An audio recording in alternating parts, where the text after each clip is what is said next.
Good evening, everyone. Good evening. Good evening. And how are you all this evening? Much I'm better good. than morning. You sure? You all sure you good? You're singing a little in between. No. Good. Life returns to my body. Okay. All right. And how was your week this week? How mindful were you able to remain this week? Is the question. I think I was very mindful. I think now, um, when you do something, you're always getting that constant reminder in your head, like, okay, you shouldn't be doing this. You should do this, or you don't overthink about this. So it's been pretty good getting those reminders and trying to implement them. Okay. All right. Very good. Very good. Anyone else? How mindful were you able to remain this week?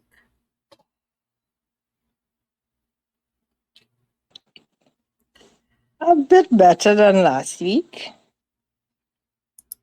Okay. About a 3% increase. I'm like Lisa.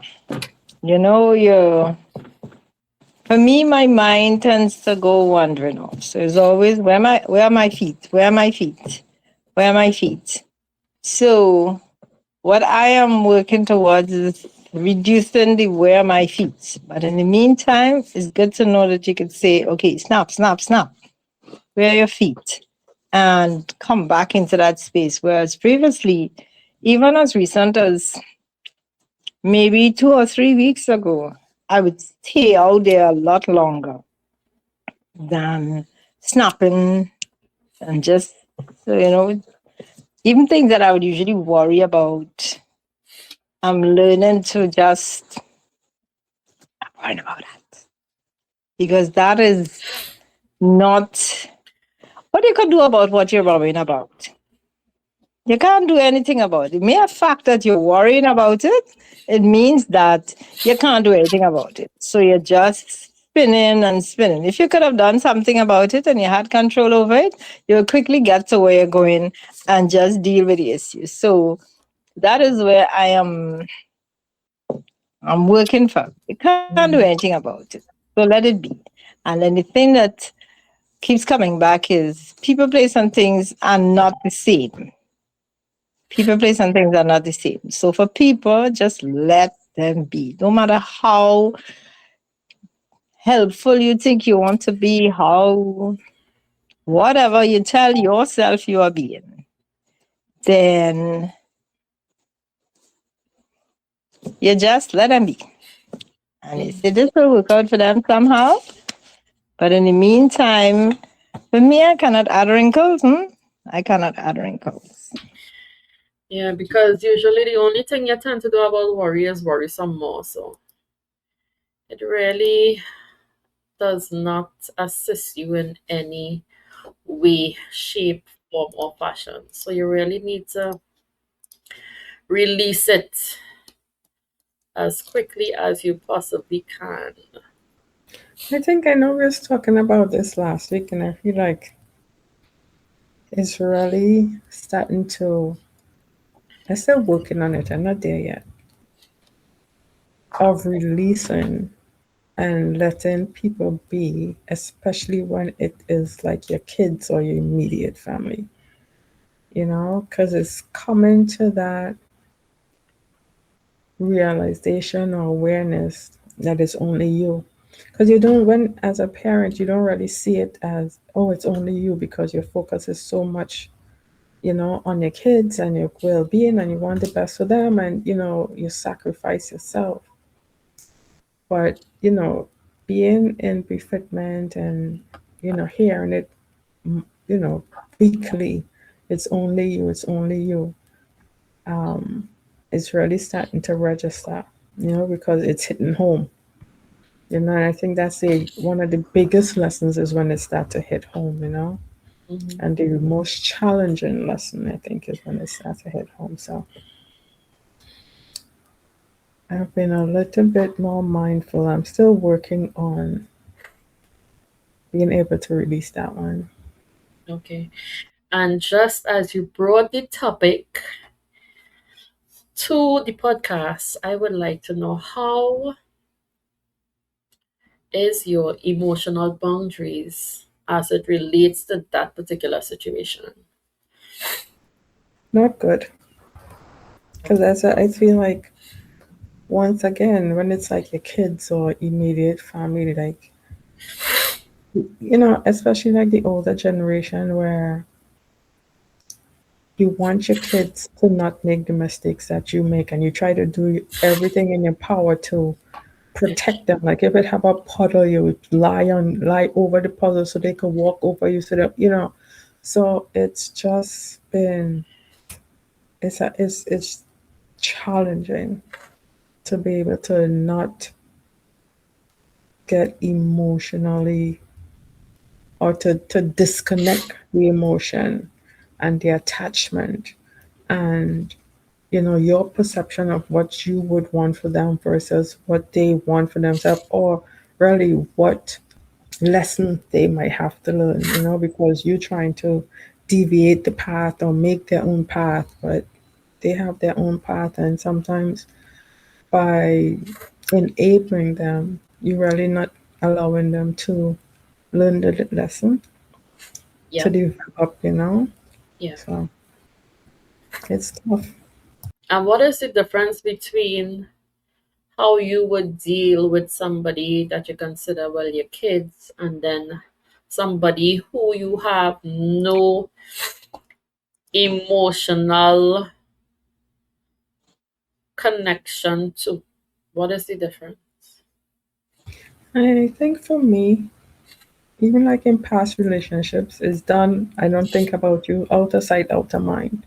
Mm-hmm. But with your kids, especially when they live with you and you have to interact with them on a daily, it's a big difference because you actually it's like a prolonged wound healing versus when you cut people off, it's just like I cut you off, and that's it. So I tend to it's different when it's like external. You might still think about it. I might still worry about it, but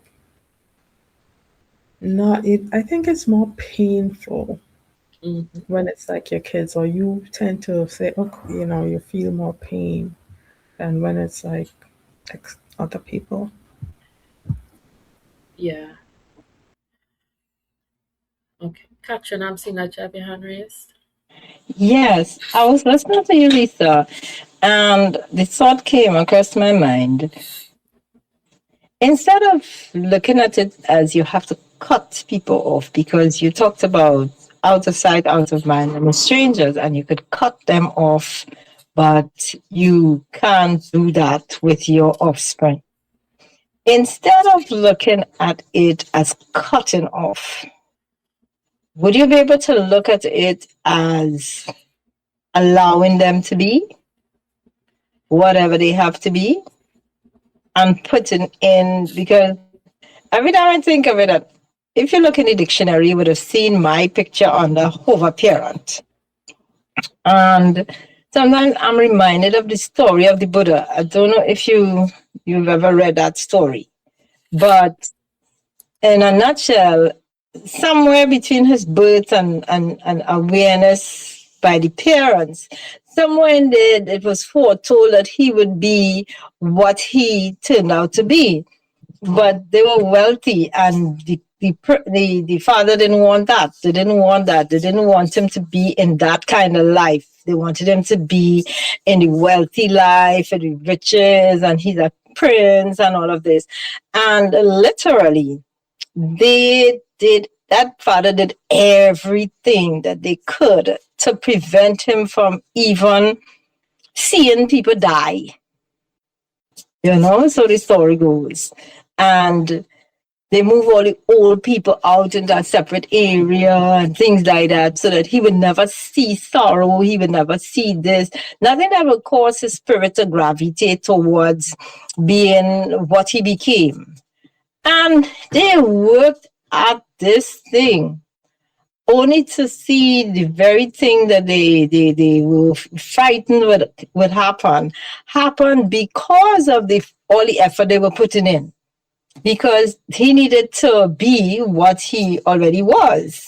So don't look at it as cutting off somebody. Yes, I'm working on the same thing with my own son, but I'm not seeing it as cutting him off. I'm seeing it as, okay, fine. So he's gotten to this age. Lord knows I've shed my head, my hair, my wrinkles, my youth, my whatever it is, trying to this and trying to that. He did something the other day. If I had even known that that is where he was going, I was going to be probably in sentence by now because my nerves would have just taken over. But it worked out. I'm still standing, I'm still living, I'm still, and sometimes it'd be like a test because I remember him saying to me at one stage, sometimes I just like to test you to see what you would do, how you'd respond. And I was like, okay, if I faint away one of these good days, you will see you on your test. But in the back of your mind, don't think of it as cutting them off. If you try cutting them off, you are doing the opposite of what you want to accomplish. You want to see them flourish, don't you? You want to see them be the best they can be, and being the best they can be based on what you have been telling us in your own story over the years. Trying to pass that on may not be the greatest thing at all. And that's what they're sensing, because you would have been saying your story and they're aware of your story. And then you're trying to say, but this is how you should be. This may not be working well for you, my sister. So don't think of it as cutting off. Think of it as pulling your hands back from the reins a little bit. Let the horse have a little way. Sometimes the horse could see a little better. And they'll just have to go where they have to go. Don't look at it as all this pain and angst and grief and it's so painful, because the more you pronounce it as being painful, you make it painful. Yes? I now have to live in a house that the walls echo, whereas I had kind of split it down and one person has that side and this person that. But now I'm getting accustomed to the fact that I could stroll through the whole house again. What I could do with that space and what I can't do with that space. So you get accustomed to it if you decide to get accustomed to it. But if you continue to think of it as painful, then you're literally taking your own finger and digging in whatever wound you have there and making it painful. So just take your hands off the rein a little bit and see it as gradual, letting the horse know where it could go and graze, and that you are still there. You are still there if they need something. But I know, because sometimes I would usually just stick in my mouth and whatnot, and I've been trying to, don't put in your mouth there. Don't put in your mouth there. Let that go. Just wait and see how that's going to work out. And then it doesn't become like you're cutting out your heart, you're cutting out a foot. All the pain is not, no. So See I it as think you, just I think support. you, but I think you misunderstood what I said. Probably. I didn't say anything about when I deal with my kids cutting them off. I said when I deal with outside people, like I've had relationships and stuff like that, and it doesn't work out or whatever, I'm fine. I cut you off, out of sight, out of mind.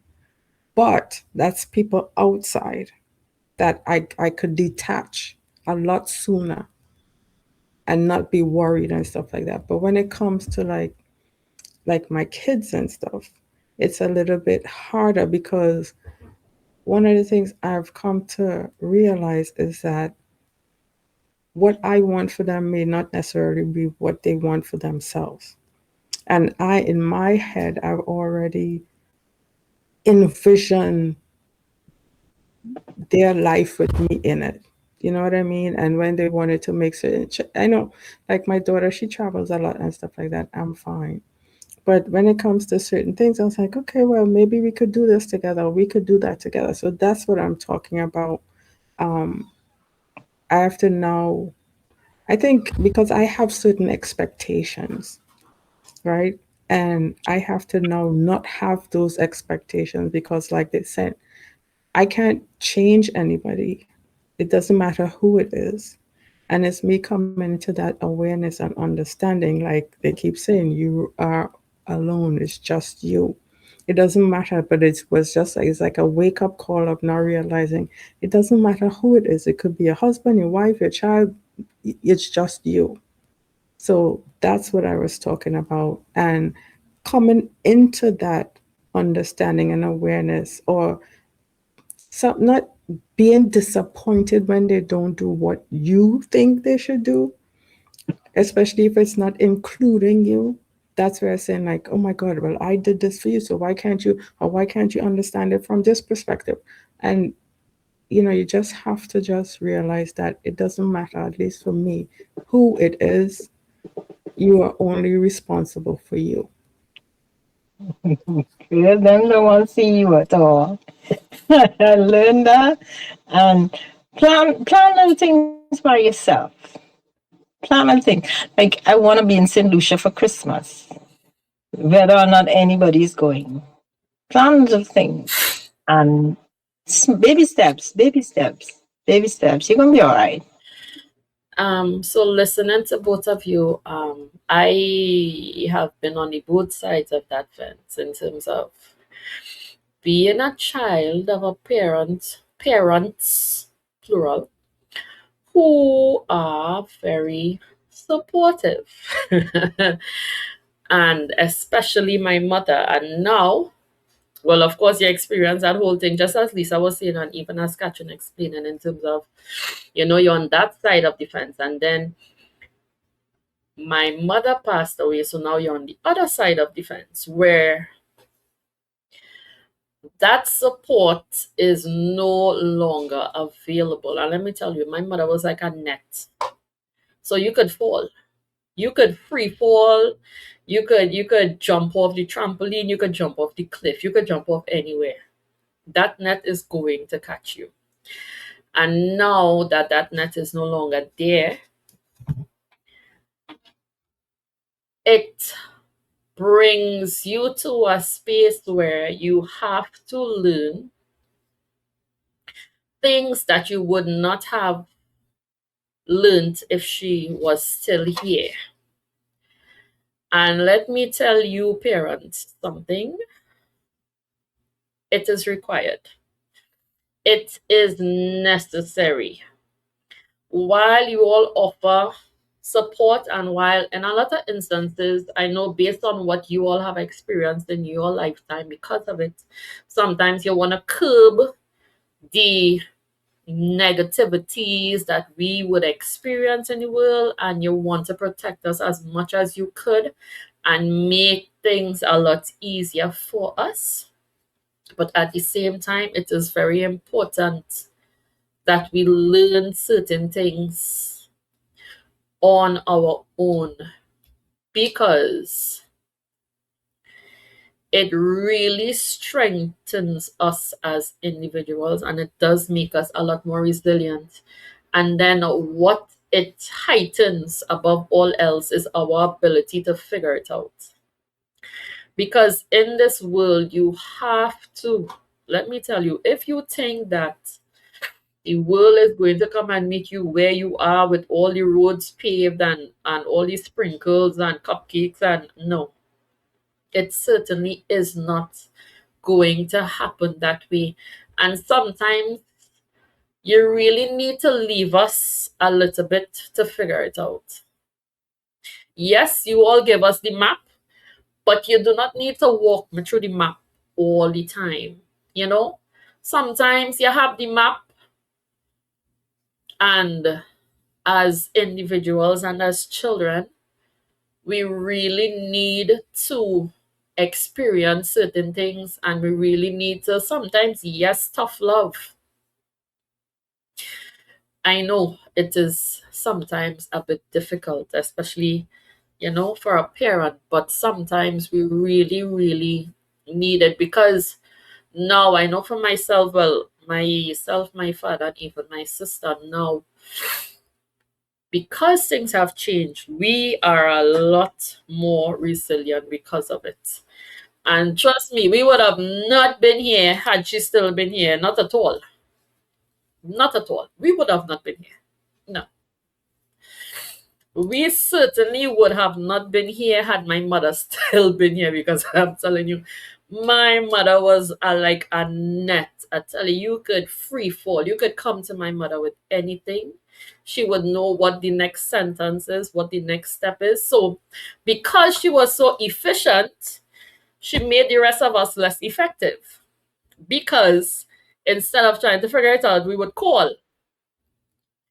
So what you think I should do here? So what you would think? Well, and it's not just me. I tell you, it was me, my entire family extended to her outside of my immediate sister and father and stuff.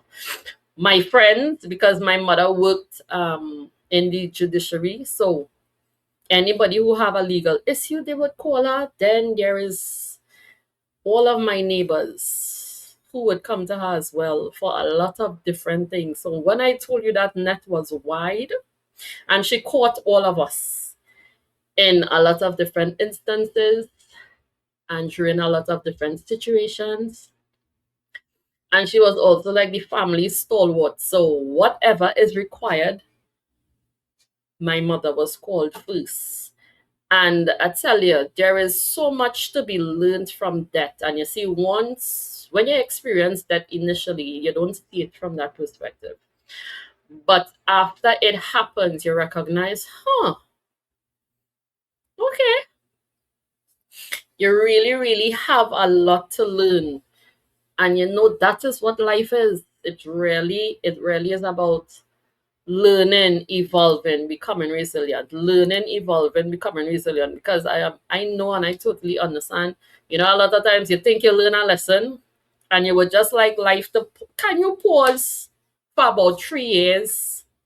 Let me just relax a little bit. You want to cock up your foot a little bit and just relax without having to learn something else, overcoming another challenge, overcoming another obstacle. I would just like to relax. Let me float on water a little bit. But things do not work like that. The challenges are always there. And even for those who have joined, even if you looking back and you're doing some self-reflection, if you compare yourself now to when you had now started befitment, you would recognize that yes, you are no longer the same person. You handle things a lot differently. And even when you're faced with different challenges, your ability to remain calm and remain clear minded and stuff, it has improved. And again, we are all still part of the race, we are all still part of the journey. And as much as we do not appreciate the challenges, they certainly are here to help us along the way. But I know a lot of times you don't really see it as that, but that is what it is. Yes, Lisa, I'm seeing that you have your hand raised. Before I said what I wanted to say, I just wanted to let you guys know that SGL said that he would love to be here today, but his sister passed away today. Okay, okay, So okay. he just wanted to say, even though he's not here physically, he's still applying the tools and stuff. Yeah, yeah, yeah, yeah. We would reach out to him. But what for me, where I am, and the lesson that I'm trying to learn and overcome is, as the parent, I feel like I'm the safety net, right? Yeah.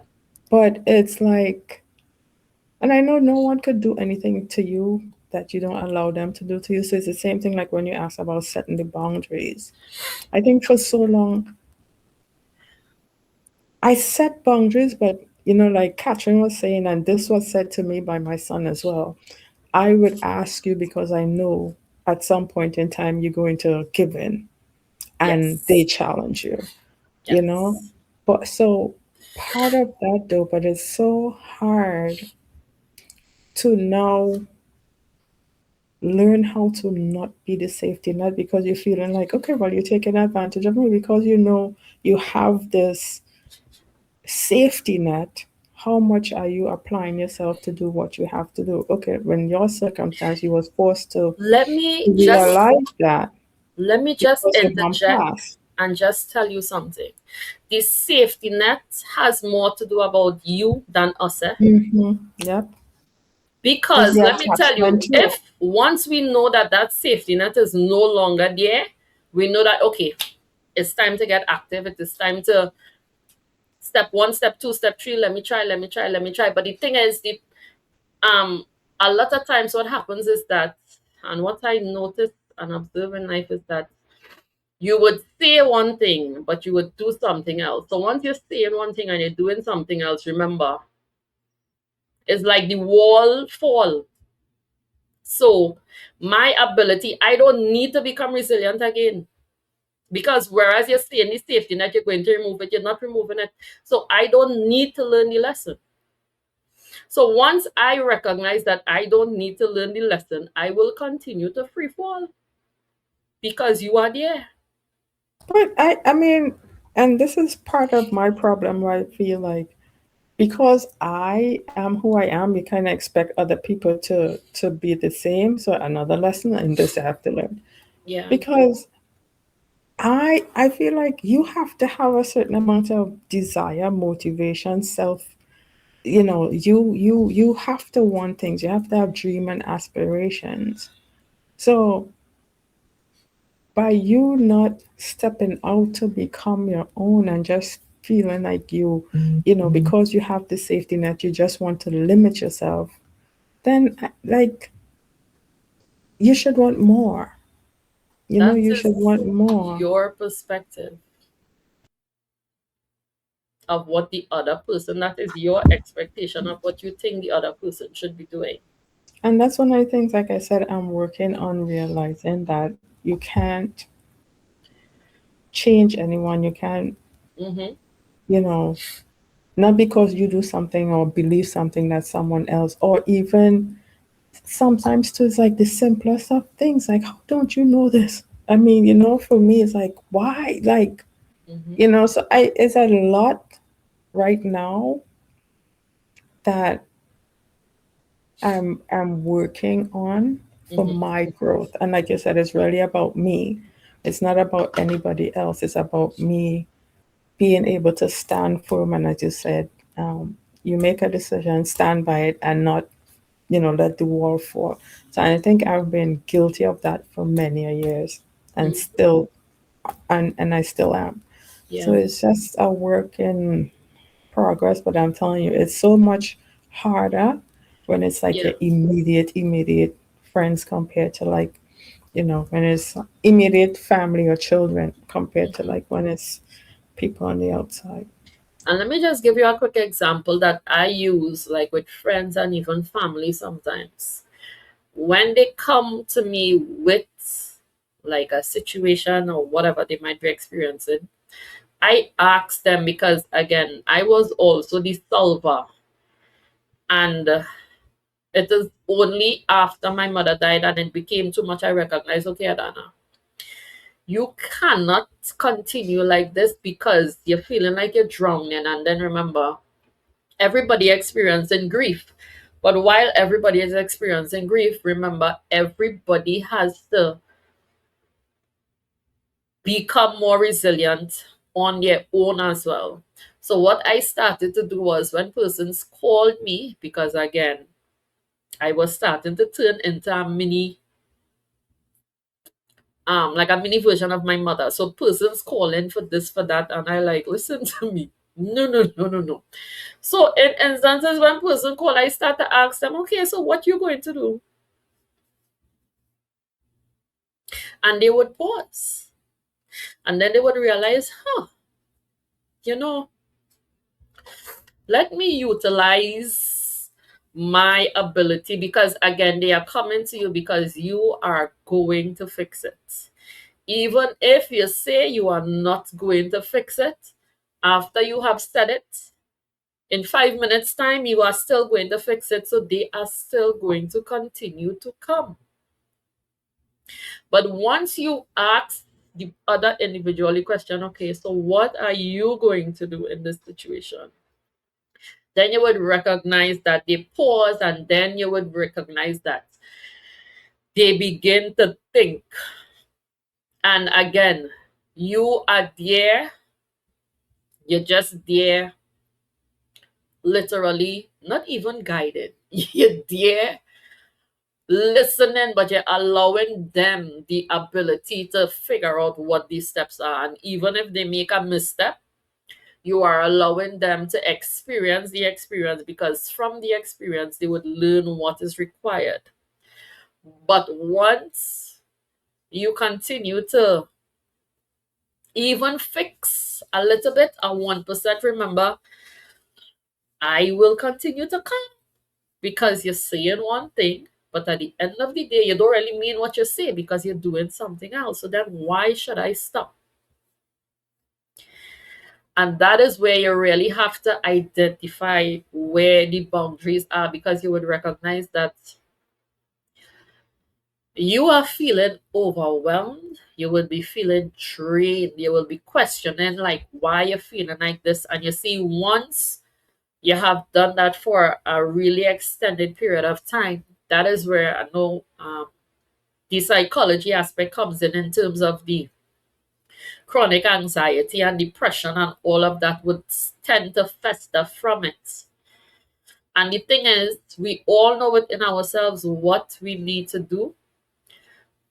We know for a fact what we need to really pay attention to, what we need to be more mindful of. And I know in a lot of instances, you're thinking that you don't want to hurt anybody's feelings, and you don't want this person to be angry at you, or you don't want that person to be angry at you. But you really have to make the decision, and you really have to make a firm decision and stand with the firm decision.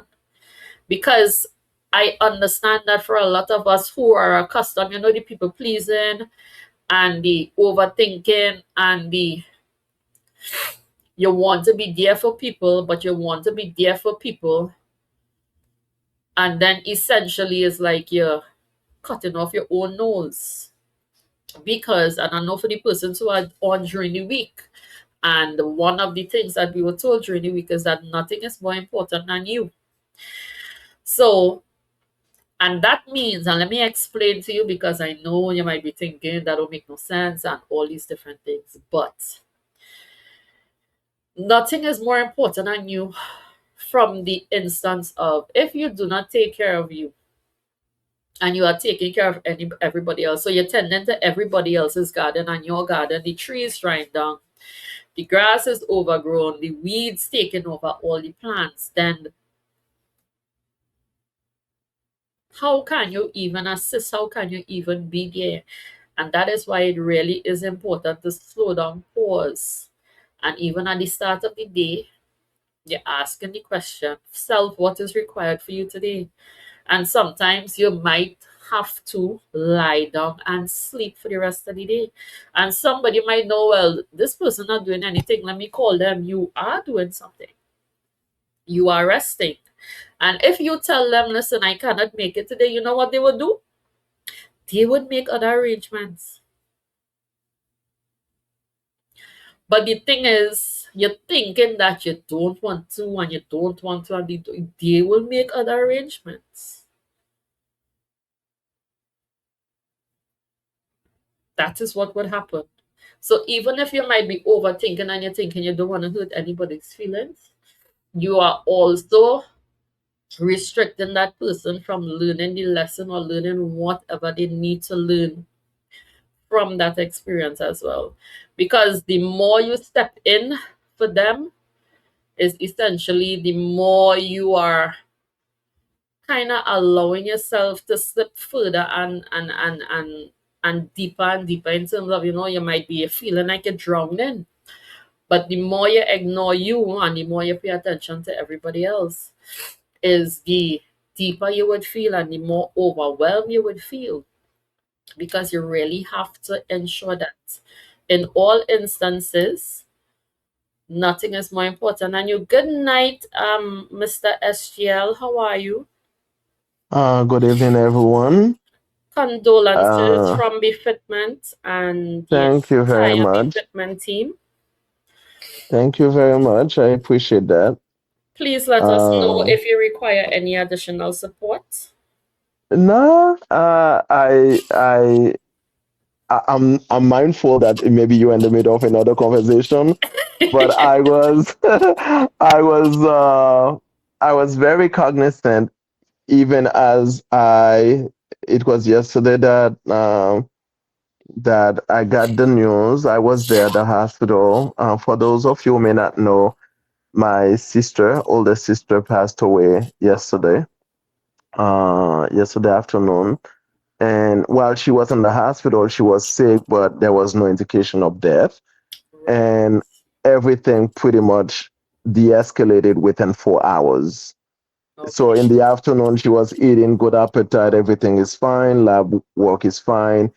And 4 hours after, she was gone. So life happens.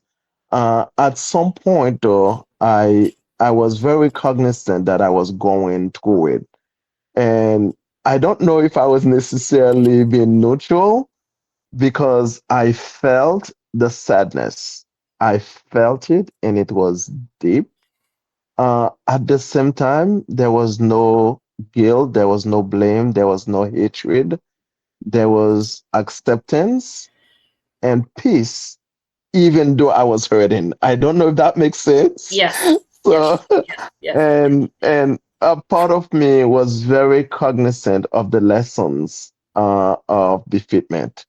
And again, I don't know if I'm necessarily a good student, but I was certainly taken through it as I was going through it, and how I was as I was going through it. And again, there was no blaming. It was just, yes, painful, but there was no assignment Yeah. of this, that, or the other. So Yes. thank you. So you were all with me and are all with me as I'm continuing to process this. Yes. So Yes. thank you. Yes. Yes. And remember, while you are going through it, just remember it is important to feel.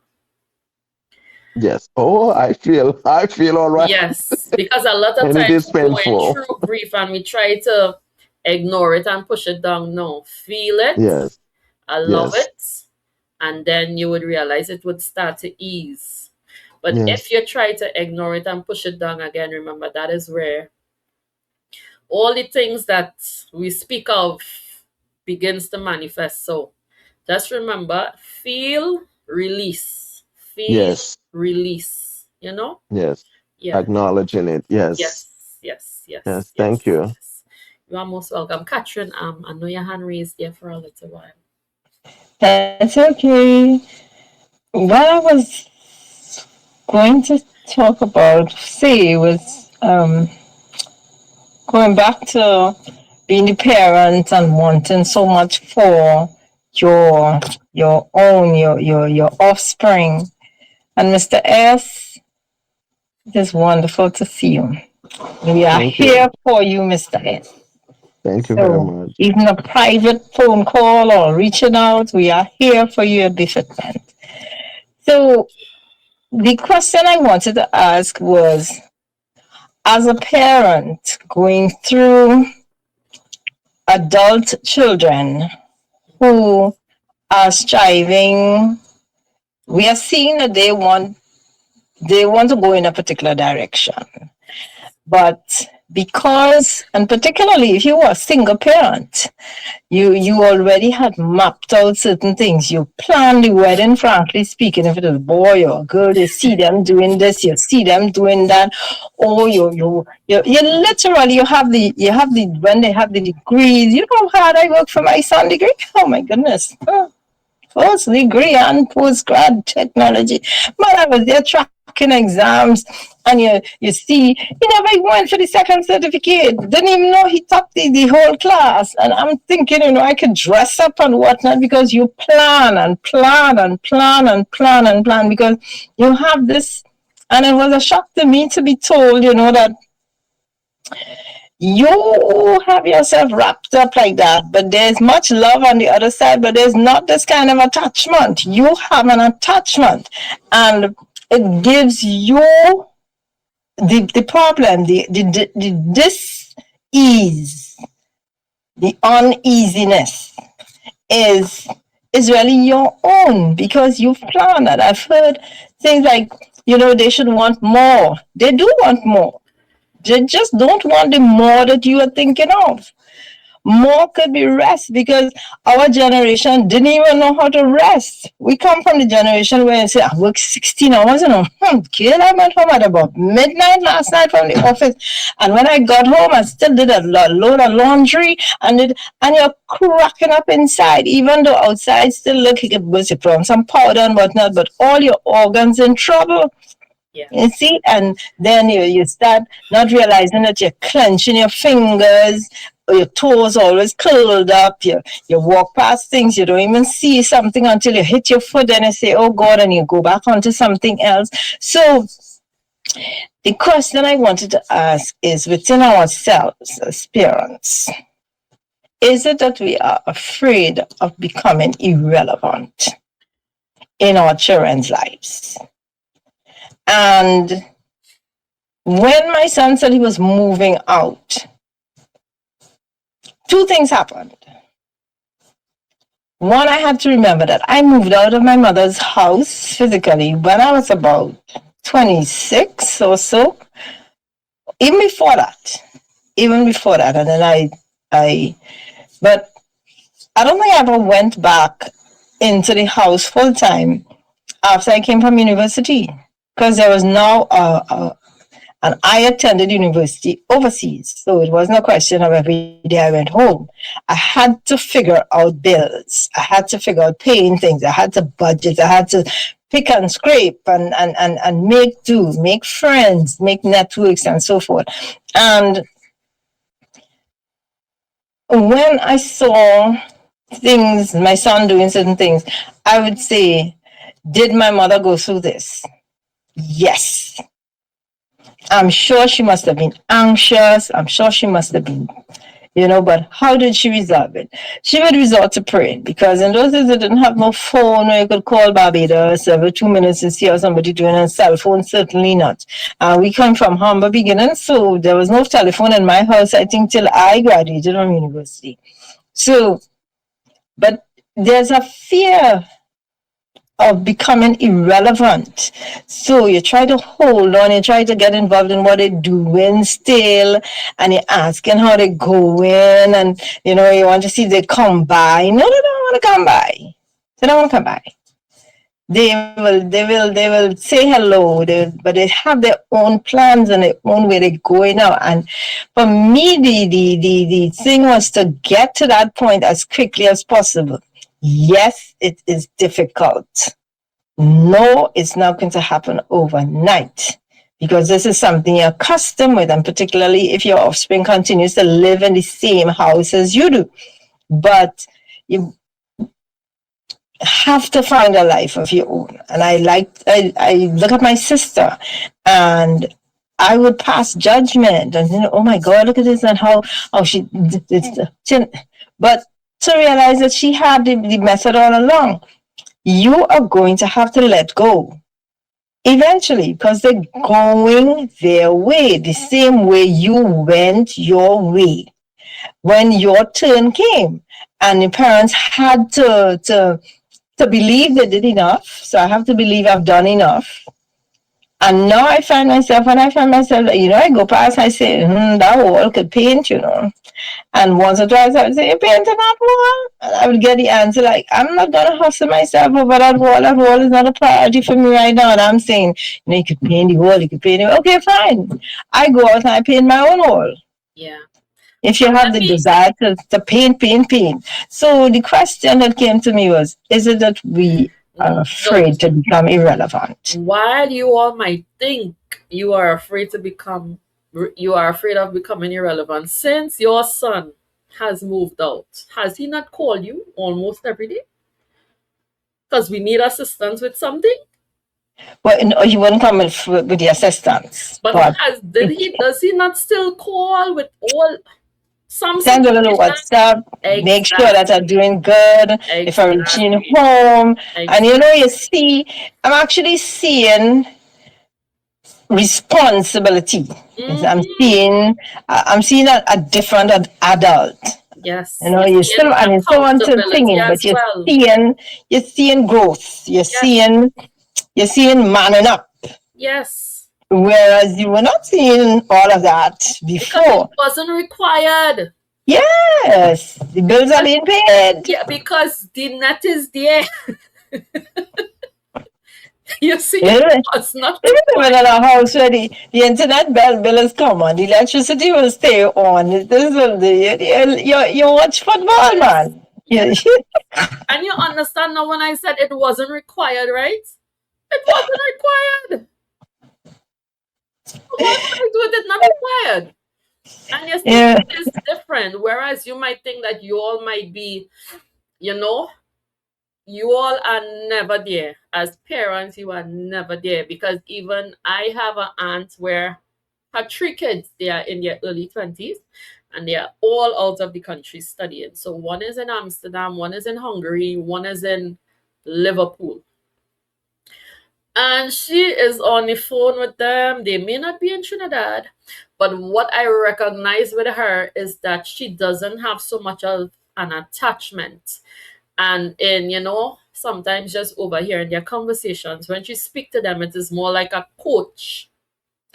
So that is how she really communicates. When they call or they might have a whatever, whatever, whatever, I would recognize that even in instances where they have to experience some difficulty, she would say, well, okay. Because one of my cousins, when I tell you he has lost his passport about 86 times, he has lost his passport about 86 times. And again, he has to learn the lessons. So she would just say, well, okay, you have to do what you have to do. It might be hectic, it might be whatever it is. But the thing is, you are there, yes, but you have to figure it out essentially. There was even an instance where my niece and nephew, well, the older two, going to the cinema for the first time to watch something. And my sister dropped them off at the cinema and they were asking, so, Mom, you're not coming in with us? She said, no. You all have money on your phone. You could call in case of an emergency. You all have to figure it out.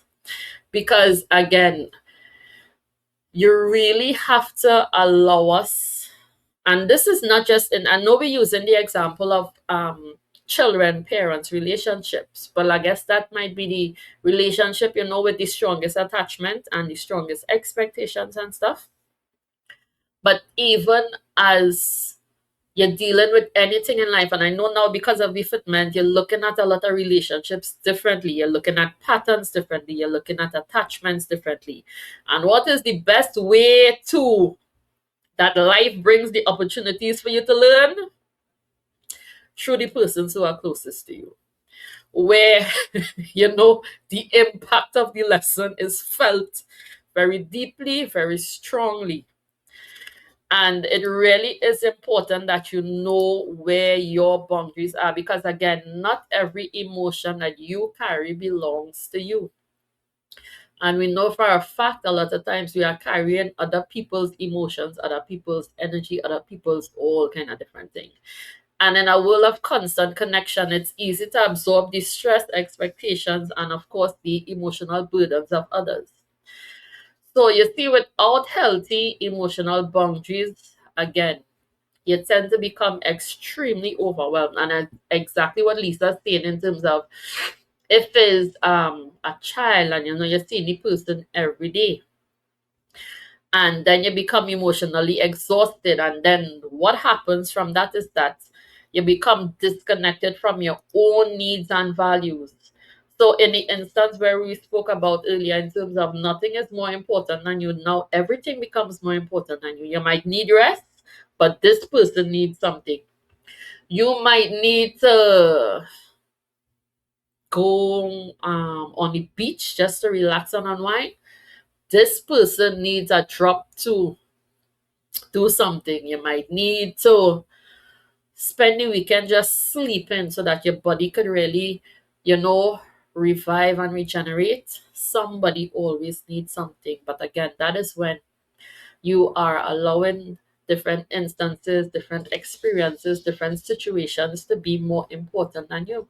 Because once you say, listen, I really cannot do that at this time, all they are simply going to do is make other arrangements. They are going to make, and I am sure that Catherine has experienced it now in terms of they are going to make other arrangements. They are alive, they are perfectly fine, no harm came to them.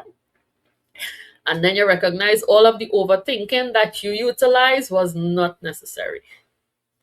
And you could have utilized that overthinking to really, just as Catherine said, in her instance now, what do I like to do? What do I want to enjoy? Do I want to paint this wall now? Do I want to paint this wall in 6 weeks? And then, whereas your attention, which has probably been split before, now your attention is back to, let me create the world that I would like to experience. What do I want to experience? Today is the 20th of July. We are at week 30 of 52. Imagine that. We are at week 30 of 52.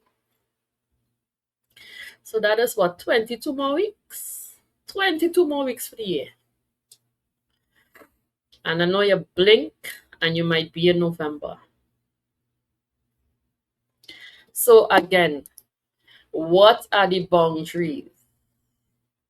And do you think, well, I know a lot of persons, they are able to recognize when they are carrying emotions that are not their own because you're taking on the stress of the persons who are closest to you.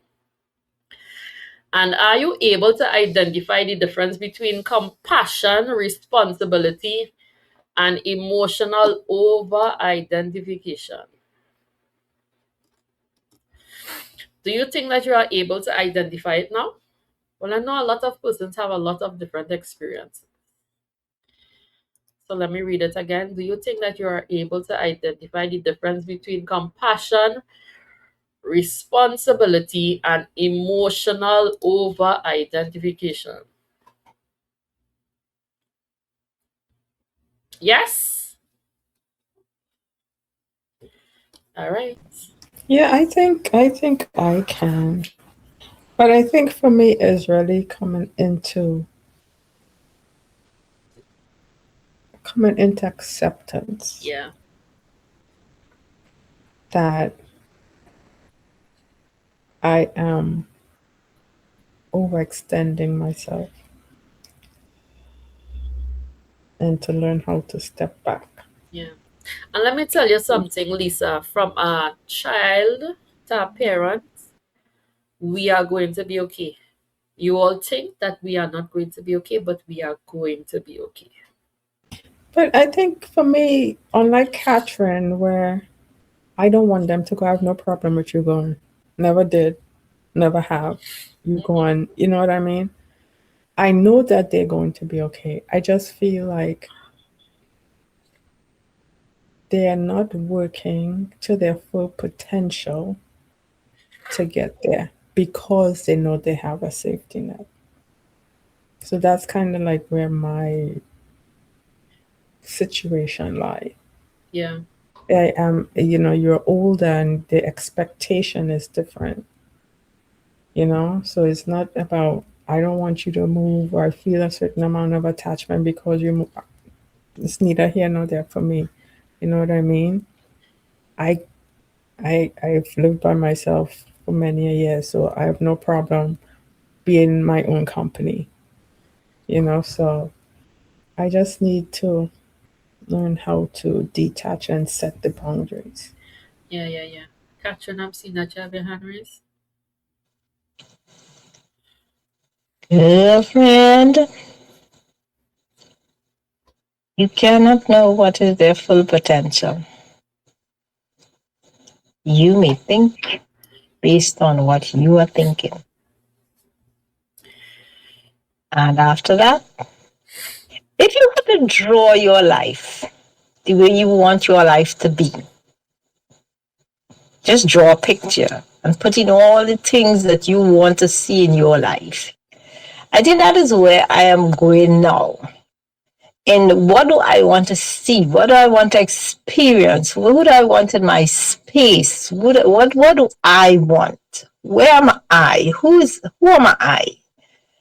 And I'm trying to fill in that picture right now, as opposed to studying who is not at their full potential, because they will come into their season. This is what I'm seeing. They will come into their season by the hook or the crook, or they will just do it all over again. As we know, you could go and come back. But what do I want for myself? And if I could share that as a suggestion, draw out what you want for yourself. Without plugging in what Sharon's potential is supposed to look like, because that is like an extra dot of ink in your own little beautiful fantasy. If you want to think, you could put them as a little side margin, when you're doing arithmetic and you do working in the column.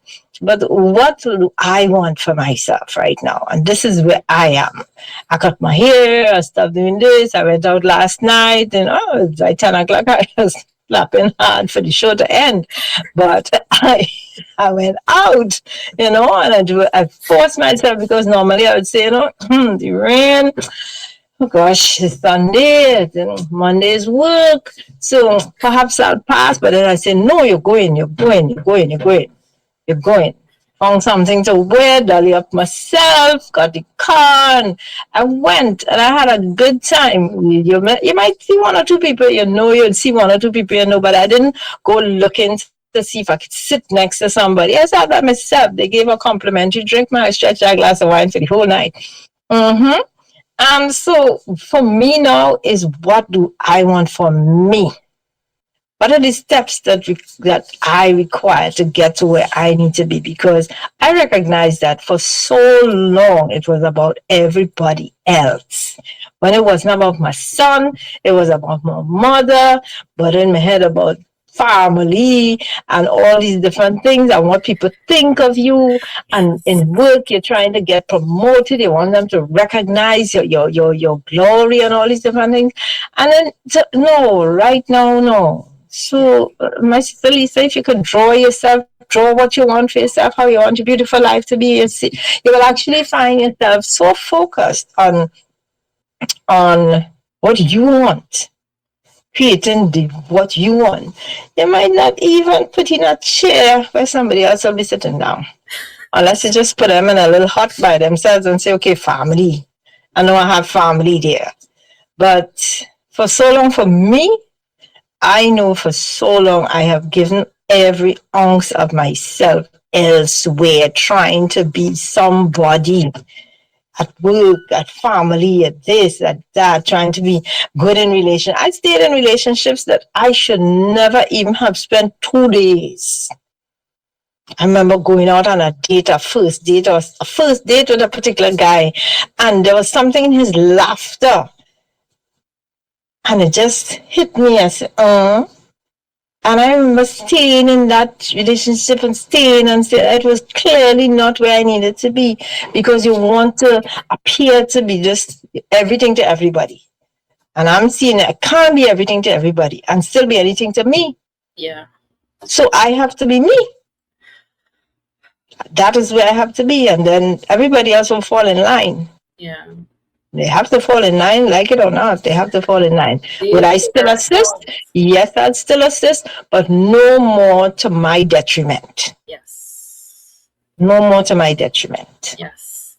And even earlier, as Lisa was talking about in terms of the potential of the child, let me tell you, the potential rises on its own. Because did I not have to figure out how to cook?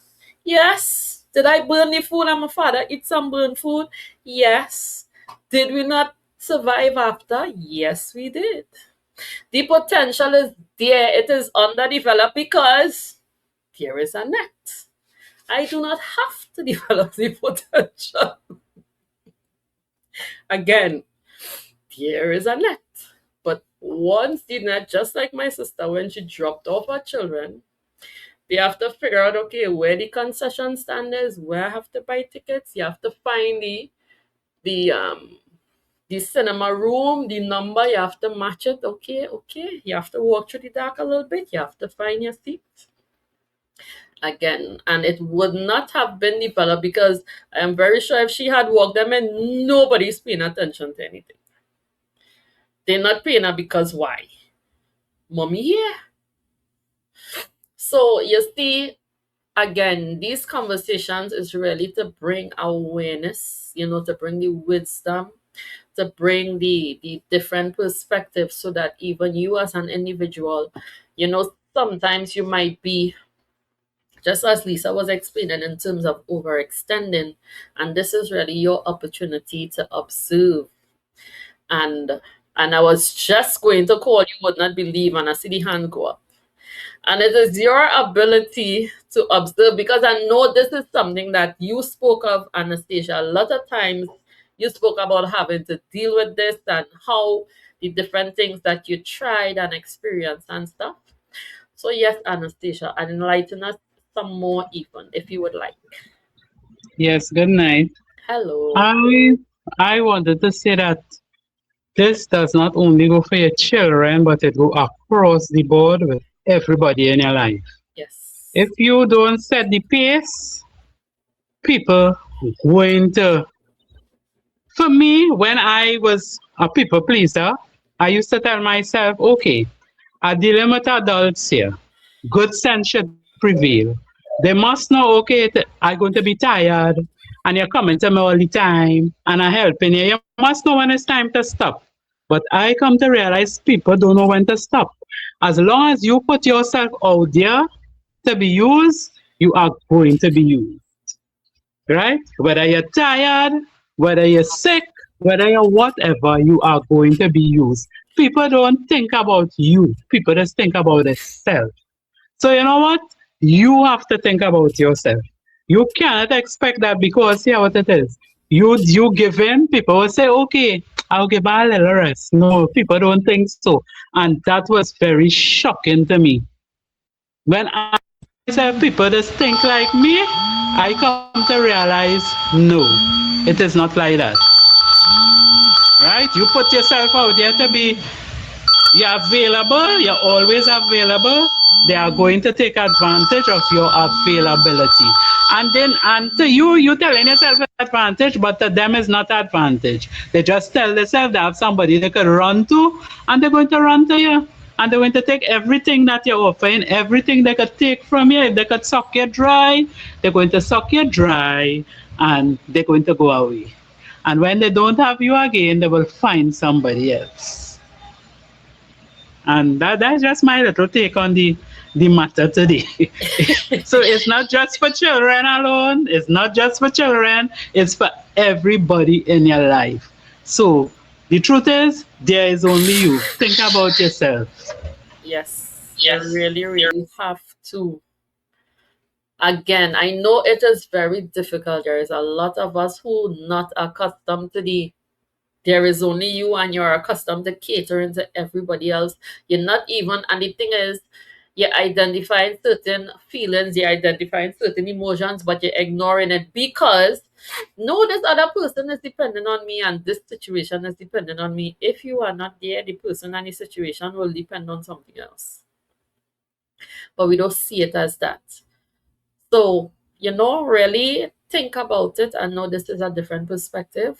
And it might be very difficult, especially as you begin to practice something different.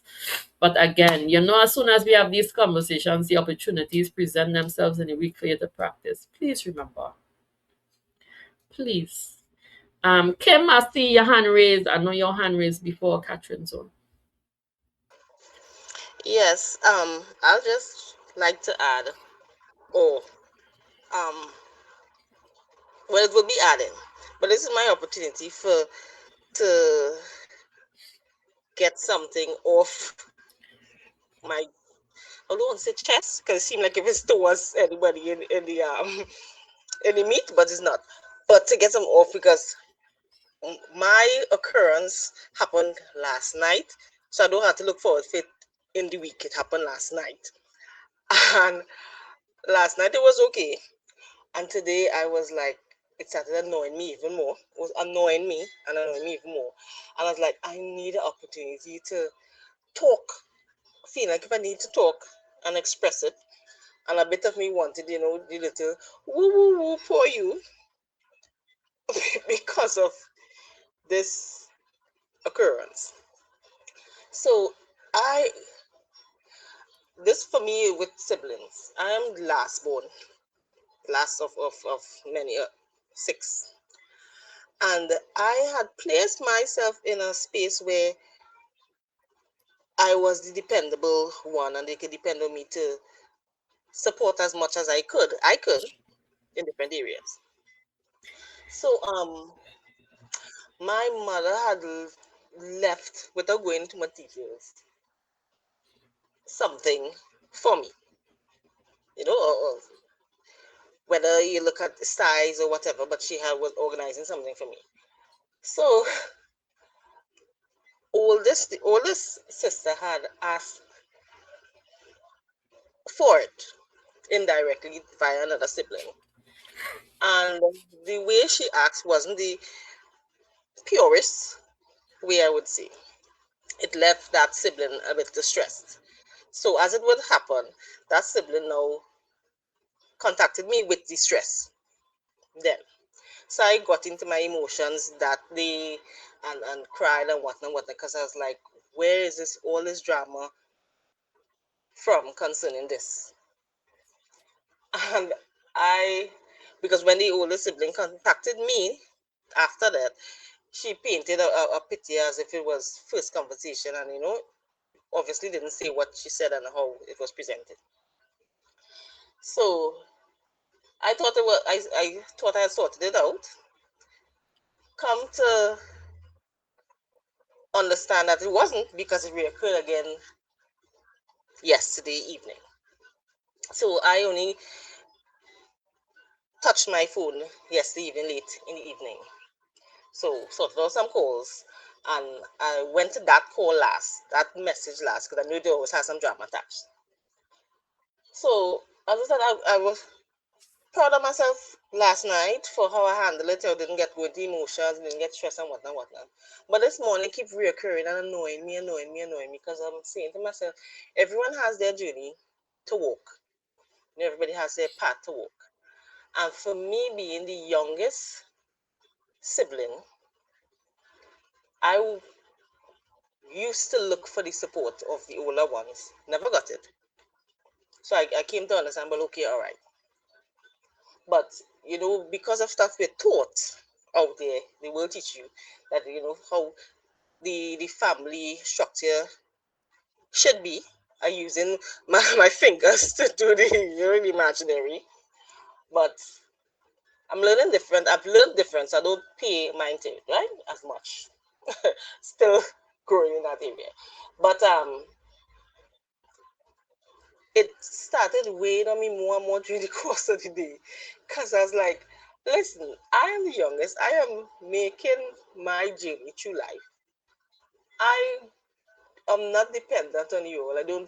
I've never put any stress or burden, never called anyone with any stress, burden, crying, anything like that. Never did. I stepped out into living my life now. And you all are like, I'm not expecting anyone to be happy or supportive or whatever, because they already showed that they're not like that, because I heard that I abandoned them when I got married and all these silliness. But I'm saying to myself, everyone has their walk to make. Why aren't you allowing me to make my walk? And it was irritating me so today, because I knew I gave them that bad habit of being dependable ones, that they could call for this and call for that and ask me to assist in this area and whatnot. Yes. But I am saying now the dynamic has changed, because now I am married and I have a child of my own, without the assistance that they had of having my mommy around, because my mommy has passed on. I had to do it all without any external assistance, my husband and I. So I'm like, what is this? And I'll tell you today, I was getting really annoyed. I'm more annoyed. I say annoyed. I didn't get angry, but annoyed because it's like a pin, like if you have a picker under your foot, how it's kind of annoyed. It was like that, Yes. and I had to. And I said to myself, well, I'm still repeating it, to myself that, but I had to like give it to God. I had to say, God, I don't want. Early this morning, that's what I said. I said, God, because even last night, I was thinking, how could I rectify it? How could I sort it out? And but the, my mind was thinking that, but underneath, this is what I can explain. Underneath that statement, that line kept coming across that I do not want to have to deal with this. And as I was saying, it's not out of fear, it's just out of I've been dealing with things on my own without, without without as we're learning now, without that greater consciousness. I was dealing with things on my with my mind all the time, end up in mess. I don't want to do that anymore. And this, if I try to deal with it on my own, it will end up in a mess. And I used to be someone who I'd okay, I'll say whatever, and if you vector your business, even better for me if you stay away and whatnot. But that is not who I am now. So I'm saying to God since last night, but this morning I actually accepted it that I am not going to even attempt to try to deal with this. I do not want to deal with this. I was like, God who is everything, not me, God, but God, you who is everything. You want you, God, you deal with this. Because everything is God. You do this. I do not want to have to deal with it. I do Yeah. not want to deal with it. You sort it out. And I still, it's still going back because my mind still, as I say, is irritating me. I still was like, how, before it's settled, how can I sort this out, Lord? And I sat down quietly, and I would say a bit of meditation because my mind was still straight. I wouldn't say meditation full, but a bit of meditation. And the statement came, is it in your possession? And I was like, no. And that was the answer right there. And like I've heard, after that, well, okay. Yeah. So I was like, well, okay, well, it is not in my possession. So let they sort it out. And however it goes, it will go. And I'm trusting that it will die. And if it doesn't die, well, whatever, but I'm trusting God will deal with it because I am not going to face it. And I'm not going, I do not want to deal with it. Yeah. If God says, well, okay, Kim, you still have to deal with part of it, I know He will guide. But as for it, as it is presently, I am not dealing with it. So I understand sometimes we place ourselves in position because we want to be dependable on the shoulder to cry on and the support for others. But agreeing with Anastasia 100%, you have to see about you because I have seen it within my siblings, my household, that yeah, they couldn't do this and couldn't do that. And when my mother passed, I'm talking about older siblings, they had to fend. And we're not talking about what Adana said, learn to cook. We're talking about who flat out throw hands in the air, Mommy, you have to mind me. Big grown folks in that kind of way.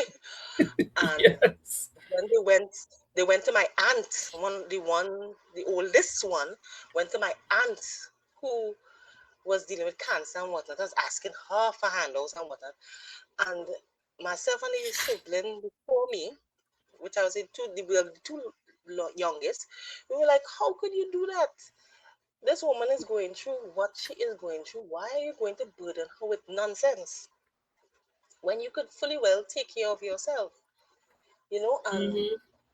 all of these stuff is have to put your foot down because they would just as mentioned and sister mentioned, they would look for someone else. Just like with me here, I don't tell them so they don't know of my existence. So if I tomorrow is my last day, they would not know. It wasn't a business. And a part of me just hope that my husband hears. Do not contact anyone and tell him anything, please, because they don't know what they don't have to do. But that's just how because they don't contact, right? The one who wants the thing, as I said, thing, she does not contact me. She will only contact if she wants something from you. And that's even she would contact the sibling before if she wants something. And this is not me being bitter or anything. This is me being tired. At this morning, I admit I am tired. And I thought I was past being tired because when other things occur, I said And tired. that is when the challenges come. Yes. Yeah, I'm tired with that. Yes, and I think it happened for me to be sure in what I've been hearing for the past few years. Take care of you. And I dreamt it, eh? I dreamt it some 2 weeks ago. I dreamt that I was back in my childhood house and my mother was like, "You don't have somewhere to be? Why are you here? There's nothing for you here." Yeah. I'm still searching through, looking for little items. I was looking through like my childhood hair accessories because they're still at the house there. I was looking for clothes, and I said to myself, but and it's a recurring dream. I was looking for clothes and saying, but every time I usually have something, but usually have somebody else searching, and there was nothing. And it has. Have to. I think it happened for me to make the stand within myself that enough is enough and you have to live your own life because Yeah. in worrying about what is going on there and what is going on with them and whatnot, my new family that God has placed me in, I am depriving them a bit. Not of the duties but of my joy. Because when I go into the worry and the stress and whatnot, they have to face it, not the persons out there. And I believe that happened for me to draw the line. Somebody have to draw the line. I'm not drawing the line in any sand for it to wash away. Drawing the line on the concrete Yeah. or in stone or whatever. Yeah, and it's like, wow, I am really tired of dealing with this petty silliness. So I have to draw the line Yeah. within myself because everything is within yourself. So I know I have to draw it within myself because I can't draw it with them because I'm no contact and I chose. I was thinking about blocking them and unfriending Facebook because of silliness. And it's like, why are you doing that? Just give it to God and let God deal with it. So yeah, that's Yes. my input. Okay. Yeah. And no, Catherine, you had your hand raised next. No, Kim was going nicely where I was thinking because one of the things, you know, the coming to terms with, it's all about you. I know some persons in the past where I would actually see that that's how they operate themselves first. And I would say, well, this person's so selfish and they're so this and they're so that, without realizing that these people had mastered the art of understanding that they are first without any guilt. So, and it's not even a question of saying it and you're feeling bitter or you're trying to be bitter against somebody. They literally had one vision for themselves. And then everything else will come from that. But there was no guilt or anything. And I could remember my son's father was one of those persons. And I would say, huh.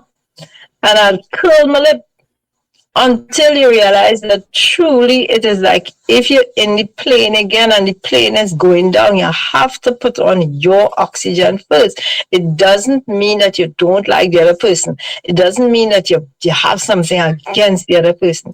And so one of the things is to, for me, was to have to get rid of the guilt of placing yourself first. That guilt because you're not raised like that, you're not taught like that. You even most of the songs we sing, particularly in churches and religious spaces, is about you last, everybody else before you, including nature is not like that. The tree is not like that. The cat is not like that. Nobody is like that, except what we have learned to burden ourselves with. Yeah. So for me, the other thing was just working away from the guilt. Put yourself first. Don't feel guilty. It's not about being bitter. You're not doing anybody anything. You're just focusing on you. It's like you alone in your little world. So that is one of the things that, and I'm hearing Kim say, that's what she's getting to. That is her space. So it really is this thing about it is about you. I think that is the most fundamental point to understand in how we interact with the environment around us, and the people around us. Everything is about you. You're not trying to be cruel to anybody. You're not trying to knock someone. You're not climbing on someone else to get to some imagined point that you want to get. But it is really about you. What Yes. is going on for you? And cut the guilt strip, the guilt trip, the string of guilt, cut whatever you have to cut, sheet and metal and whatever. And accept that it's about you. Yeah. You want to be happy, it's about you. You choose to be sad, it's about you. Everything is about you. Nobody did you anything. They just did something for themselves, like Anastasia would say. They did something for themselves. It's never about. So, yeah. Yes. Anastasia, I'm seeing that you have your hand raised as well. Yes, I heard Kim say that she was thinking about unfriending and blocking and all of that. And I have a few people too that I was thinking about blocking and all of that. And here what I tell myself. I say you're not blocking and you're not unfriending. You know why? That is where the challenge going to come in for you because you have to leave that there. And when these people come back in your life again, yeah, that is when, according to how you operate, that is when you will know if it is you're growing, if you grow or you get over the situation, or if it is you're still in the same place. You need them. You need them for you to know where you at. So I'm not unblocking and I'm not unfriending nobody because they're going to come back again. And that is where you will, that is the examination. That is how I just put it. That is the examination according to how you operate when the situation arrives, you will know where you're at. If you grow or if you're at the same place. So I'm not unfriending, I'm not unblocking, I'm not doing that.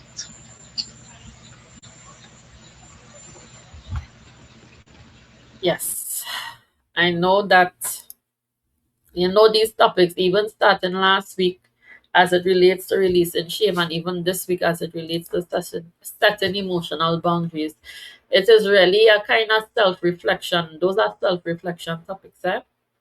And it is the opportunity. And I know for all of us, we are getting the opportunities to practice in every emotional area. And of course, during the week, Tuesday, Wednesday, Thursday, that is the focus as it relates to emotion. So again, once the opportunity comes for you to practice, ensure that you practice. Try to remember the tools. I know that it is difficult, especially because of the attachments, based on the proximity to the person, the experience, whatever it might be. But again, remember at the end of the day, nothing is more important than you, because I know we have all experienced the effects of putting things as more important than us and seeing the results of it. So, because of it, you really need to ensure that you are practicing. Nothing is more important than me. And even as you observe that, okay, I am starting to feel overwhelmed. Well, I know everybody have discussed the things that they have practiced. And even for those who didn't discuss, I hope that you at least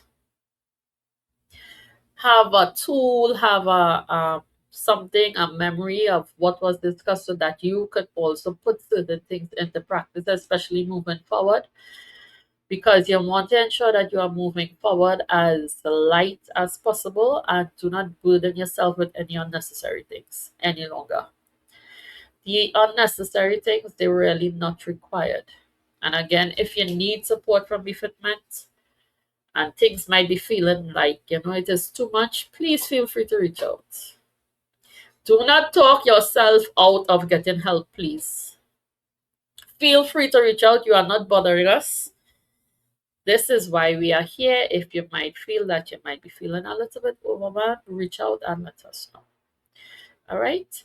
So let me let you all know what are the topics for this week at the Balance Center. For those who are not yet premium members, it is something to really think about. It is a self investment and it gives you even further clarity, even way more deeper than the Mondays. So this evening we spoke about setting emotional boundaries, and then tomorrow from 6 p.m. we would be looking at communicating emotions effectively. So we would be discussing understand and improve emotional communication.